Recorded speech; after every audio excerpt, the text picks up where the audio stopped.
Kung ang buhok mo ay damaged na at hindi na pwede i-rebond at gusto mo maging smooth and shiny and bouncy ang iyong buhok, may gamot akong may i-recommend sa inyo. Ito ay Protein Straight Bond at napaka-safe tong gamitin. Ito ang before ng buhok ng aking customer. Then ayaw niya na magpa-rebond. Then ang gusto niya magkaroon ng straightening effect ang kanyang buhok. Then mag-a-apply na tayo ng gamot. Pag-a-apply naman ng gamot ay hindi natin pwede isagad sa anit. Once na matapos natin na pag-a-apply ng gamot at ipapabad lang natin to ng mahigit 2 hours. After 2 hours, binaba ko na ang gamot at binabad ko pa ng mahigit 1 oras.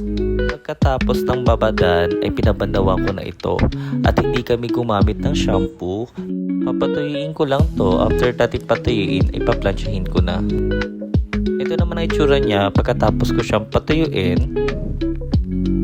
Ito naman ang itsura niya pagkatapos ko siyang plansyahin. So nakikita na natin may pagbabago na at medyo smooth na. Then after nito, papahingahin ko lang at maglalagay na ako ng treatment. Kung naman pahingahin, gumamit naman ako ng treatment. Ang gamit ko naman na treatment sa kanya is Brazilian Botox. Ibababad ko lang to ng mga 30 minutes and after 30 minutes ay papatuyuin at paplansyahin ko na siya. From this to this.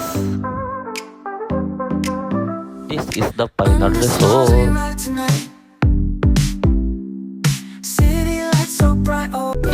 Dahil nakaabot ka hanggang dulo, i-follow mo na ako at mag-comment ka na at mag-share ka na.